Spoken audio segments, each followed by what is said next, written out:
Welcome back to the GameStar Season 2 qualifiers for ANZ Heroes of the Storm. I am Geo Phoenix, and in this game it is week 2, game 2, and is going to be between City Walk and Daddy Disconcur and the Concurlings.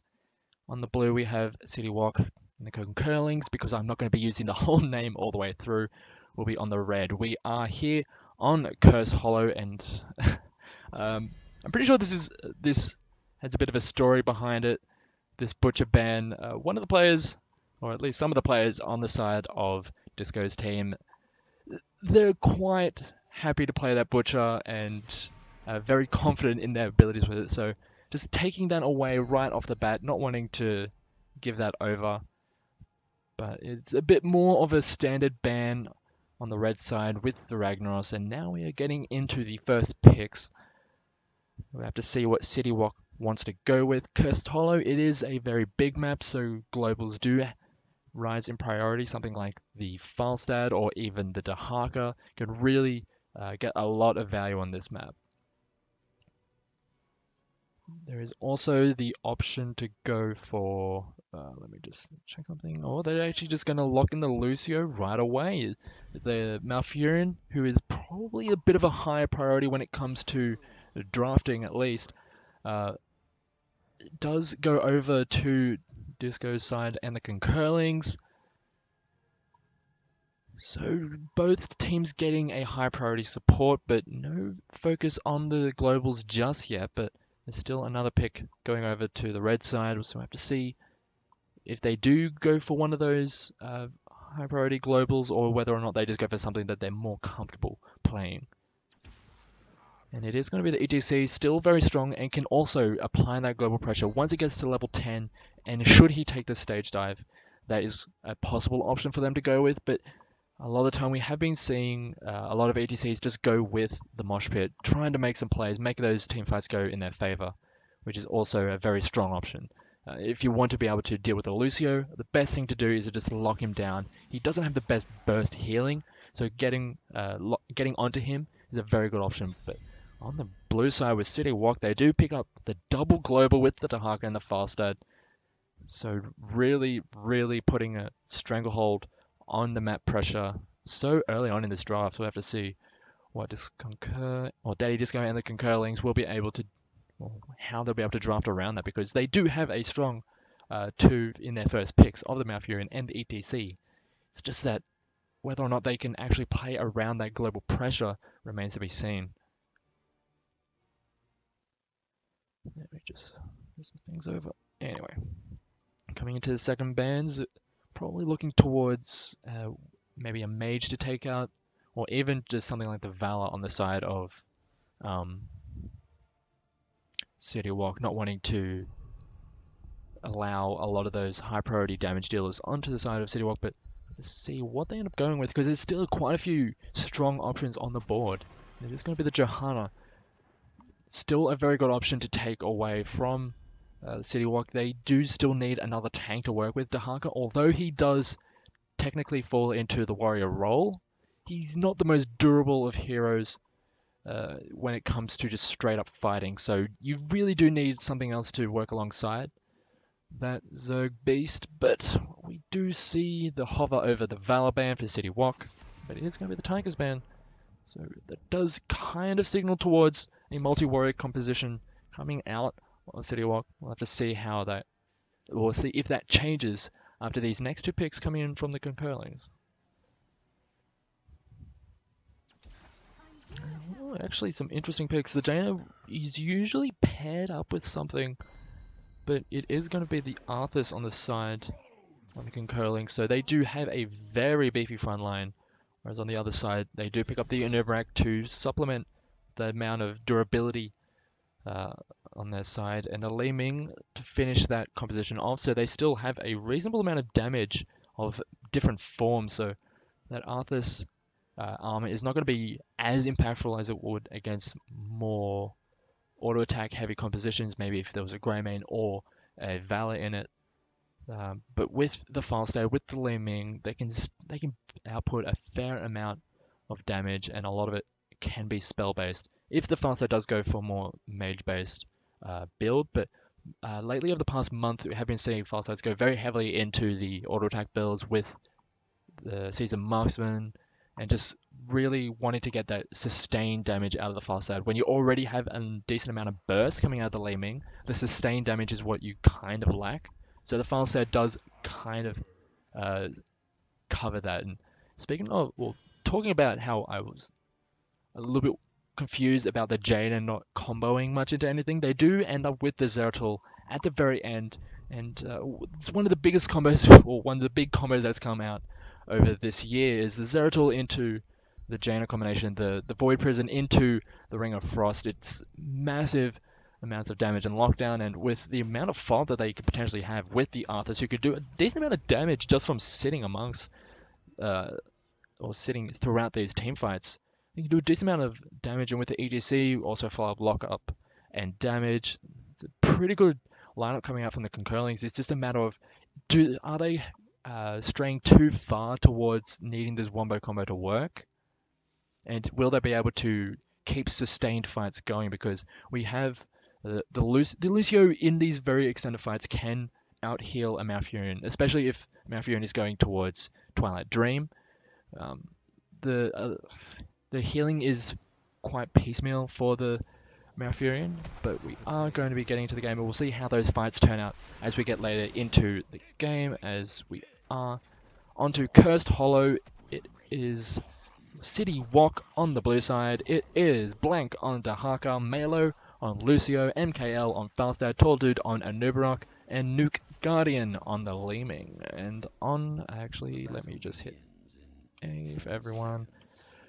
On the red side, we have Daddy Disco and the Concurlings. It is Disconcur himself on the Malfurion, Kipjib on ETC, Nar56 on Zeratul, Renovatio on Arthas, and we have, I do not see it, it is Alistair on the Jaina, as we are getting into the level 1 skirmishing to see if anything happens. Blank is very aware of this Zeratul, but actually does get the drag onto the ETC, but he does manage to slide himself away, so he is going to be safe for now. Not just a bit of trading back and forward as Null trying to get very aggressive with his positioning, but forced back just a little bit. In the end, it is just going to be City Walk with the early advantage of the push. And well, actually a nice slag coming in, locking down a couple of members, but they're a little bit too far forward. Blank actually takes a lot of damage, but he does manage to burrow himself away in the nick of time, and using both of the globals that they have at their disposal, they get to the lanes really quick, and they're going to start eking out these little advantages here and there with that global pressure. And it's going to be up to the Concurlings to actually counteract that, as they do get a good slide onto the Li Ming. Not in the best of positions, as Garden did actually just leave the game a bit of a disconnection. The Li Ming's in a bit of an awkward position, just walking back to the base. The fight is going to go over to the Concurlings, but they don't have someone in the top lane just yet, and this is allowing Dahaka all the time in the world to get some push going, and we do finally have the pause. I was waiting for that to come out a little bit earlier, but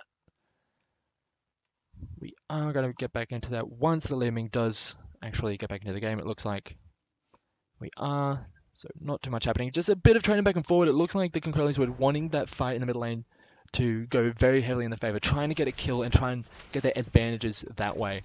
But as they haven't been able to, they were a little bit behind in the fights, and now they're just getting behind in the experience thanks to that global pressure from the double global. As we have Kipjib, it's only a 2v3 in the mid lane, as we have the Zeratul roaming, and this is allowing the 3-stack of City Walk to play very aggressive.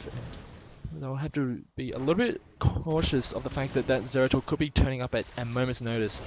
I'm not sure if they see him right behind him, as he's just going to be able to walk in without too much of a problem. Disconcur doesn't have any mana to work with, so have to be very careful. Doesn't have the amount of abilities to work with that you'd necessarily want them to, but it's just going to be training back and forth. They do realize that the Zeratul is there. Impale comes out but doesn't land, just forces the blink away, but still, advantages slowly going over to the favor of City Walk, but the lovely route going down onto the Dahaka, who's going very low. I don't think he has his passive to help him regen, but there's a lot of damage going down onto him. He will be forced to back, but he should be back on the map very quickly. You may want to start working towards the bottom side of the map. The Arthas is on the top, which the Nubrak does go in. A lot of damage going down on the Malfurion, who does fall. The Blank coming in on the Dahaka does get in at the perfect time to finish that one off, and that's going to be a nice kill in favor of City Walk, as they are going to be able to pick up this first shrine. But the Falster does fall, get taken out by Na on the Zeratul. Now they're going to keep this fight going. The drag does land onto the ETC, who is now in a very bad position. Melo is going a little bit too far forward, took a lot of damage from the towers as the Zeratul will manage to take him down, but now he's in a very bad position himself and does fall. The fights are going, in the end, over to City Walk. They are starting to lose members, but they still have the pressure advantage. Throughout all of this, though, we did have the Arthas pushing on the top side of the map, so starting to get some of the experience back. But now we have this Arthas here trying to take him down. He doesn't have any more mana left on the Arthas, but there's just the root managed to stall him long enough that allowed the Arthas to be getting out just in the nick of time. But still, good start for City Walk. They've got the first curse, or the first tribute, and now we're coming into the second one. They're almost at level 7. I want to have that coming into this next fight at least, as they should have it well before that, before the Concurlings, as Alistero goes a little bit too far forward, takes a lot of damage, gets locked down, and the Jane is going to fall right before this tribute spawns. They do manage to lock him down. The root coming down onto Dahaka, but nothing is going to come of that. They're just trying to stall, but there's no one else on the side of the Concurlings here to help out. They do get the root down onto the Lucio, but he's just got his amp it up, coming down, and Ronavachi is now stepped forward a little bit too far. The damage is coming down, but the lovely root coming out from the Malfurion will manage to keep him alive for just a little bit longer. They're trying to chase him down with the speed boost, but they are just going to let him walk away. They are going to get the second tribute. They're still getting advantage on the map, but they still have the far side on the top side, grabbing, or at least applying some pressure, forcing the Zeratul to not be with the rest of the team, and they're still applying pressure, which is the big thing about this composition. You want to be applying pressure, just forcing the enemy team to be responding to whatever you're trying to do. We are starting to see that both teams are working towards their mercenary camps. The siege giants coming down on the bottom, and we do have the knights coming in towards the middle lane for City Walk, and this next tribute should be on the top side of the map. Both of the first two are on the bottom side, so the top one, well, the next one will be on the top side. There we go. It is in a very advantageous position for City Walk. They are starting to move up there, and they're going to be here ahead of time compared to the rest of the Concurlings. They do have the EDC on the bottom side, who's very low. They do have the Dahaka there, who will be able to rotate up at a moment's notice, and it looks like they're all going to go in onto the Arthas, who has gone a little bit too far forward, trying to take down the Lucio. A nice impale manages to keep them away, as just a slight amount of healing is able to keep them alive, trying to stay alive, and they're not able to get too aggressive. They're just trying to zone so they can get the point. They do take down the Arthas, who stepped a little bit too far forward. The Zeratul does manage to stall a point, but he's gone very low and has to back out. The rest of the side of the Concurlings are trying to get in, trying to stall out that point. Here comes the Zeratul, does a little bit of damage, and then backs away. This is not a very sustainable stall coming out from the Concurlings. They're just falling behind, and the curse does end up going over to City Walk, and they're able to get a lot of advantages out of this. They're going to be able to push on the top side. It looks like they're going to be starting to push in the mid lane with these mercenary camps, while the final stat pushes on the top side. They will be able to get at least level 10 out of this, and once that hits, have to be very careful on the side of the Concurlings, as they will not be in a very good position to fight, as the Leeming gets taken very low. They are going to be able to take out the Leeming, so that's a lot of the damage from this stack just taken out right away. Blank is going to be going out of the fight, as they're just going to pretty much sack this fight, call it a lost cause, and still just utilize this global presence to try and get advantages around the map. They are going to take down the fort on the top side of the map. The Farstar takes care of that. The Dahaka is starting to work on the bottom side of the map, but with this big rotation coming down from the Concurlings, I'm not sure if he'll be able to get out of this. He's already used his escape to get out of there. He is going to burrow, but he is going to fall from this. There's 5 members. I'm really not sure we'll be able to get out of this. He does die. Melo just a little bit too late. And that, in the end, is going to be a nice pickup for the Concurlings, but they're still losing out all over the map. This is a massive push of minions coming in for City Walk, and still, this file side is just applying so much pressure that it's very hard for the rest of the Concurlings to actually answer all these threats. They are going to lose the fort in the middle lane, So even though the Concurlings were able to get a few kills to really help out their cause, they're still losing out. They lost 2 major buildings as the Syndra was used. I'm not sure why, just to stall out a lot of those minions. Just a hyper defensive Syndra that's not going to get too much out of it, as this Dahaka is still being a real nuisance, and it looks like the Concurlings are trying to get a bit of a play working towards this boss.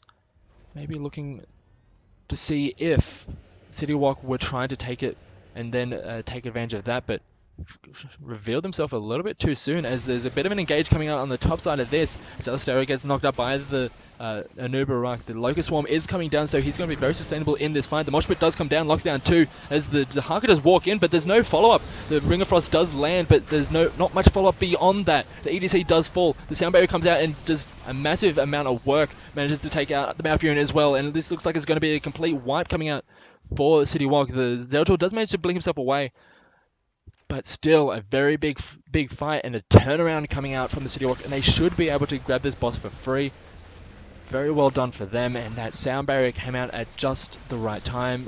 Well, I can say at the right time, but it didn't counteract the Ring of Frost, but it did come out and nullify a lot of the damage coming out from the Concurling. So a very good fight for them, and they're going to be able to apply so much pressure with this boss. There's not much that the Concurlings are in position to be able to do right now. They don't have the members available to try and go for their own boss.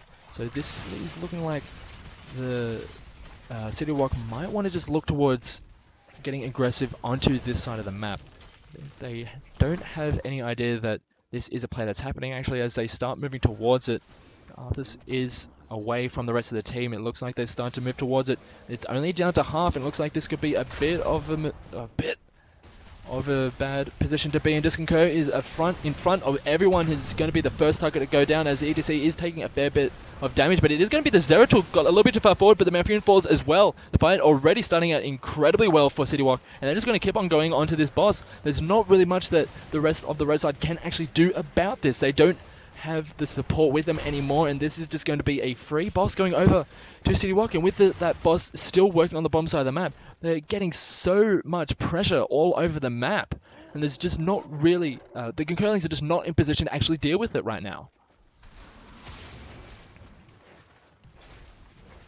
So the members of the Concurlings are back, and they do have all members available, but they're splitting up to try and defend multiple points. But now that this next boss is coming across, or coming into their base, 5 from City Walk, the Mighty Gas does get used, but doesn't really get much out of it. The drag does land onto the Arthas, and that's going to be the first one down. It's taken down immediately. Disconcur is too far forward, trying to get a play happening with the Twilight Dream. It's not going to be enough, and does fall, and this is going to be the keep falling down. The Zeratul does get a nice Void Prison, but he's only having to be used defensively as he is so low. Has to back away from that, and with this boss still a decent amount of health left, I'm not sure if they'll want to keep on going and try and finish this game, but they have the numbers to keep on going forward, but still quite early in this game, and with the death time is not all that long, they are having to back away, and it's still a very strong position to be in. They got so much of an advantage in levels, in talents, in structure damage. It's going to be a very, very hard fight for this Concur and the Concurlings to come back from this one, as the next tribute is spawning, and again it's going to be on the side of City Walk. It's going to be hard for the red side to actually get into position. There's not really much that they can do. There's nothing on the map available for them to take. They're moving towards the top side of the map, but there's absolutely nothing there for you. You're just going to be losing this tribute. There's going to be another camp moving in. You can maybe try and get some experience by knocking down some of these buildings, but the rest of the blue team are just going to work their way, or they're fine to go for a push, as the EDC did fall trying to take down this structure. The Syndra was used to disable it, but it was a little bit too late, as they did lose a member, and this is just going to help out the base racing for the City Walk. They're going to be able to keep on moving forward. They do have a decent amount of poke onto structures, but they are going to start tanking it for just a little bit. They do have enough sustain with the Lucio, who is now level 16, taking that Rejuvenescencia. With percentage-based healing, it's really easy to keep a whole bunch of members alive, especially the tanks, they are going to take this keep for free and then just back away. There is this siege camp, but still, they're so far ahead, they have a lot to work with, and they can just wait until this next tribute comes up and then work with the curse to try and finish out this game. Disco and the Concurlings are not in the best positions. They are playing very far forward, wanting to get some play to happen. There's a nice route coming down onto two members of City Walk, but they're not in position to follow up. And now as this next tribute is spawning, City Walk are already in position to take it, and there's absolutely nothing that the red team are able to do about this. Nothing is up for them to take. There is, well, I guess there is this one camp, but it's a bit risky for them to take, especially with the members of City Walk in position to try and take it for themselves. The Dahaka goes quite low. Oh, the Father comes in with a nice gust, brings the member into City Walk. They will take down the Arthurs first. The sound barrier does keep all the members alive and pretty much safe and sound as that's already two members down. And with this curse, this should be game going over to City Walk. There are waves moving in on the top side, on the bottom side. They're just moving into the base now as they start blasting through these towers. They're just waiting for more minions to come in so they can safely tank this core. There's not really much that these members of Concur and the Concurlings will be able to do about this. This looks like it's going to be game going over to City Walk. And they're trying to get something, they're trying to defend this core, but they just are so far behind, were put behind so early thanks to the global pressure coming out from the Dahaka and the Falzad, and now they are paying for it. They are so far behind. A lovely mosh pit actually manages to lock down 4 members, but gets interrupted immediately. They're trying to get something to happen. If this was a closer game, that would have been able to work out in their favor, but in the end, it is just going to be City Walk finishing it off, going to be able to clean it up. Well done to them.